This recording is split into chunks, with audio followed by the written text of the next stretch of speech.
বৃহস্পতিবার মার্কিন কেন্দ্রীয় ব্যাংক ফেডারেল রিজার্ভ সুদের হার কমিয়ে দেয়। আন্তর্জাতিক বাজারে স্বর্ণের দাম রেকর্ড প্রতি আউন্স $৩,৭০৭ ছাড়িয়ে যায়। তবে দিনের ব্যবধানে বৃহস্পতিবার বাজার ছিল নিম্নমুখী। এদিন দাম কমে আউন্স প্রতি $৩,৬৩৩ থেকে $৩,৬৭২ মধ্যে ওঠানামা করে। কিটকো গোল্ড বলছে প্রতি গ্রাম স্বর্ণের দাম $১১৭.52।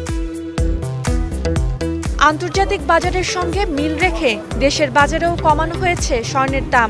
বৃহস্পতিবার সবচেয়ে ভালো মানের 22 ক্যারেটের স্বর্ণের দাম কমে হয়েছে 1,88,152 টাকা। ডলার প্রতি 122 টাকা হিসেব করলে আন্তর্জাতিক বাজারে বাংলাদেশি টাকায় প্রতি ভরি স্বর্ণের দাম হয় 1,67,232 টাকা।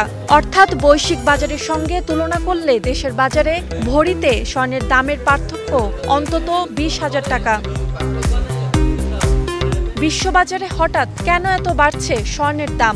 এজন্য বেশ কিছু কারণ হাজির করেছে বিশ্লেষকরা, যার মধ্যে রয়েছে স্বর্ণ কেনার হিড়িক। তাছাড়া যুক্তরাষ্ট্রে বাড়ছে বেকারত্বের হার।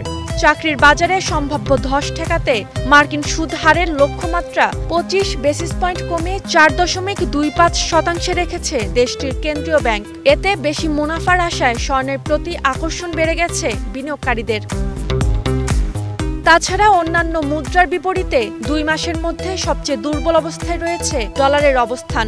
এতে ডলারের রিজার্ভ কমিয়ে স্বর্ণে বিনিয়োগ বাড়িয়েছে বিশ্বের বিভিন্ন দেশের কেন্দ্রীয় ব্যাংক ও বিনিয়োগকারীরা। Roksana Rimi, star news.